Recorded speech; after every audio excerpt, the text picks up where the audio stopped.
Assalamualaikum warahmatullahi wabarakatuh. Alhamdulillahillazi arsala rasulahu bil huda wa dinil haq liyuzhirahu 'alad dini kulli walau karihal musyrikun. Asyhadu an la ilaha illallah wa asyhadu anna Muhammadar Rasulullah. Rabbis rohli sodri wa yassirli amri wahlul uqdatam min lisani yafqahu qawli. Alhamdulillahi rabbil alamin. Yang pertama sekali, marilah kita panjatkan puji dan syukur atas kehadirat Allah Subhanahu wa Ta'ala, yang mana Allah telah memberikan kita kesehatan dan kesempatan untuk melaksanakan proses belajar mengajar sebagaimana biasanya. Salawat dan salam kepada Nabi Muhammad SAW, yang mana beliau telah membawa kita dari alam kejahiliaan, alam kebodohan ke alam yang penuh iman dan Islam. Baiklah ananda sekalian, semoga materi kali ini bisa ananda sekalian pahami dengan baik sesuai dengan apa yang ibu sampaikan. Pada pertemuan kali ini, kita akan membahas materi tentang kepedulian umat Islam terhadap jenazah. Pada materi kepedulian umat Islam terhadap jenazah ini, kita akan membagi menjadi 3 kali pertemuan. Yang pertama, memandikan jenazah dan mengkafani jenazah. Yang kedua, menyalati jenazah dan mengubur jenazah. Yang ketiga, menelaah dan menganalisis perawatan jenazah. Baiklah ananda sekalian, sebelum kita memasuki ke materi yang pertama, memandikan jenazah dan mengkafani jenazah, kita sebagai umat Islam merujuk kepada Al-Quran, surah Ali Imran ayat 185. Kullu nafsin za'iqatul maut. Tiap-tiap yang bernyawa akan merasakan mati. Nah, ananda sekalian, berdasarkan Quran surah Ali Imran ayat 185 sudah dinyatakan bahwasanya setiap yang bernyawa akan merasakan mati. Jadi, kita umat Islam juga pasti akan merasakan mati. Jika ada seseorang yang meninggal dunia, kita sebagai umat Islam terkena sebuah hukum. Apa itu hukumnya? Hukumnya adalah fardu kifayah. Fardu kifayah itu apa? Fardu kifayah adalah kewajiban bersama bagi mukallaf yang apabila sudah dilaksanakan oleh seseorang di antara mereka, yang lain bebas dari kewajiban itu. Apa artinya? Nah, fardu kifayah ini adalah kewajiban yang dibebankan kepada sekelompok umat Islam. Jika salah seorang atau sebagian dari kelompok tersebut telah mengerjakan fardu kifayah tadi, maka orang yang tidak mengerjakan tidak mendapatkan dosa. Tapi jika tidak ada seseorang yang mengerjakannya, maka seluruhnya akan terkena dosa. Fardu kifayah ini berbeda dengan yang namanya fardu ain. Fardu ain itu apa? Kewajiban seseorang jika dikerjakan berpahala dan jika ditinggalkan berdosa. Maka apapun yang dikerjakannya akan kembali kepada dirinya sendiri. Nah, kita sebagai umat Islam tadi sudah mengetahui bahwasanya jika ada seseorang yang meninggal dunia, maka umat Islam yang lainnya akan terkena hukum yang namanya fardu kifayah. Kita melihat bahwasanya di masyarakat banyak umat Islam yang kurang peduli terhadap jenazah, atau dia merasa bahwasanya sudah ada orang yang bertugas sebagai orang-orang yang dalam pelaksanaan penyelenggaraan jenazah.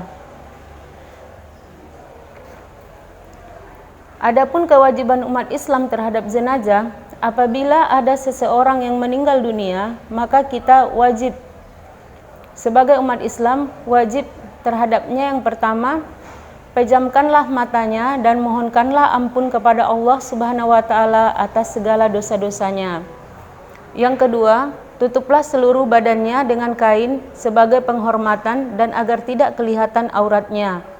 Yang ketiga, ditempatkan di tempat yang aman dari jangkauan binatang. Yang keempat, bagi keluarga dan sahabat-sahabat dekatnya tidaklah dilarang untuk mencium si mayat. Itu adalah 4 hal kewajiban umat Islam terhadap jenazah. Nah, setelah itu kita masuk ke perawatan jenazah. Yang pertama, memandikan jenazah. Syarat wajib memandikan jenazah yang pertama adalah jenazah itu orang Islam, apapun aliran, mazhab, ras, suku, dan profesinya.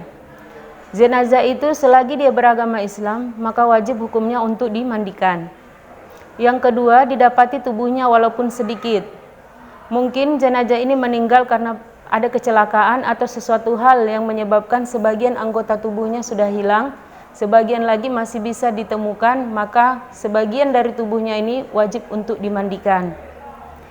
Kita masuk ke poin yang berikutnya.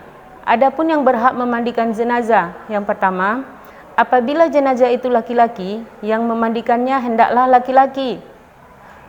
Perempuan tidak boleh memandikan jenazah laki-laki kecuali istri dan mahramnya. Kemudian, apabila jenazah itu perempuan, hendaklah dimandikan oleh perempuan pula.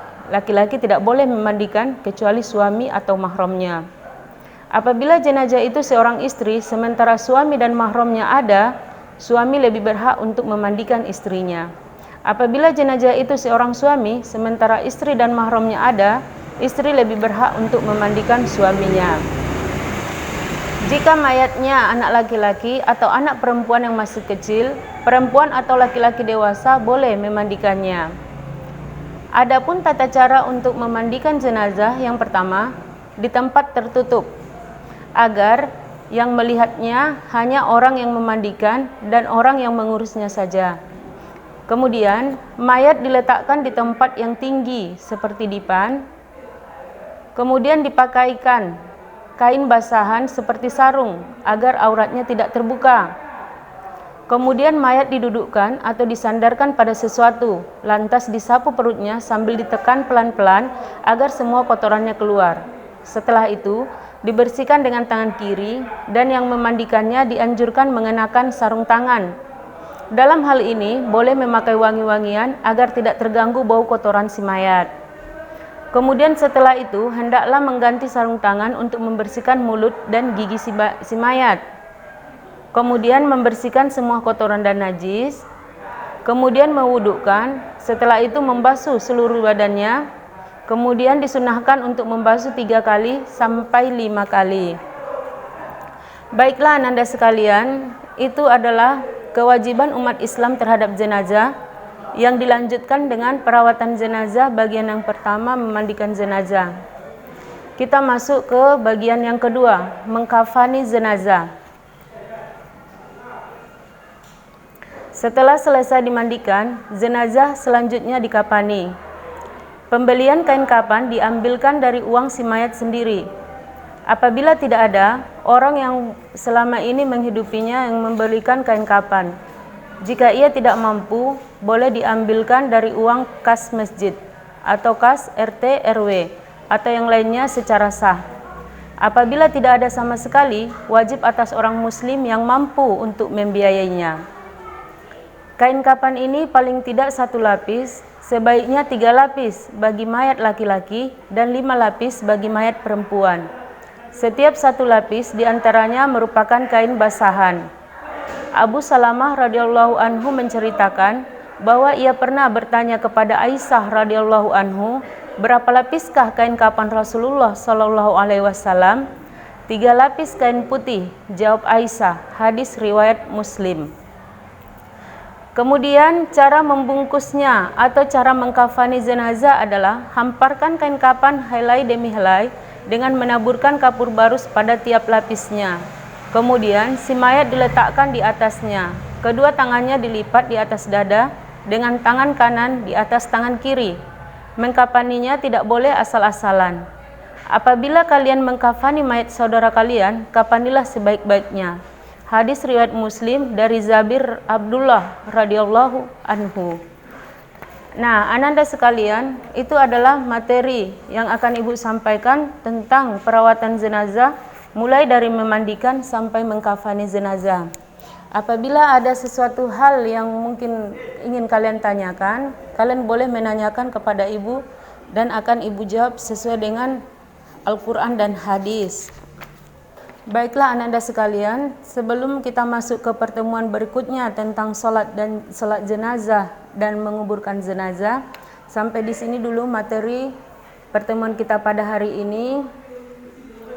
Ibu harapkan apa yang Ibu sampaikan bisa kalian terima dengan sebaik-baiknya. Ibu harapkan apa yang Ibu sampaikan bisa menjadi sebuah masukan, pelajaran kalian untuk bisa bergaul di masyarakat, apalagi sosial dalam bidang jika ada yang meninggal dunia. Dari sini Ibu harapkan Ananda sekalian memiliki kepedulian dari hati diri sendiri untuk ikut serta bergabung di masyarakat dalam proses penyelenggaraan jenazah. Karena kenapa? Kita sebagai umat Islam ini memang sudah mendapatkan sebuah kewajiban terhadap jenazah jika ada yang meninggal dunia. Karena kita tidak tahu kapan kematian itu akan datang. Bisa jadi kematian itu datang beberapa detik, beberapa menit, beberapa jam, beberapa waktu setelah kita ada di muka bumi ini. Kita tidak ada tahu kapan kematian itu akan datang. Tetapi yang pastinya berdasarkan Quran Surah Ali Imran ayat 185 sudah dinyatakan bahwasanya ini adalah pasti. Karena setiap yang bernyawa pasti akan merasakan mati. Hanya saja waktunya yang belum bisa kita dapatkan. Karena kenapa? Itu adalah rahasia dari Allah Subhanahu wa taala dan itu adalah sebuah perjanjian kita sewaktu kita di alam rahim. Baiklah Ananda sekalian, semoga apa yang Ibu sampaikan ini bermanfaat bagi kita semua dan semoga apa yang Ibu sampaikan ini masuk ke dalam hati kita semua dan semoga apa yang Ibu sampaikan ini bisa kalian laksanakan di lingkungan tempat tinggal kita masing-masing. Insya Allah setelah pertemuan kedua dan ketiga berikutnya kita akan melihat video-video bagaimana tata cara memandikan jenazah dan bagaimana cara mengkafani jenazah sesuai dengan syariat Islam. Sampai di sini dulu. Wabillahi taufik wal hidayah. Assalamualaikum warahmatullahi wabarakatuh.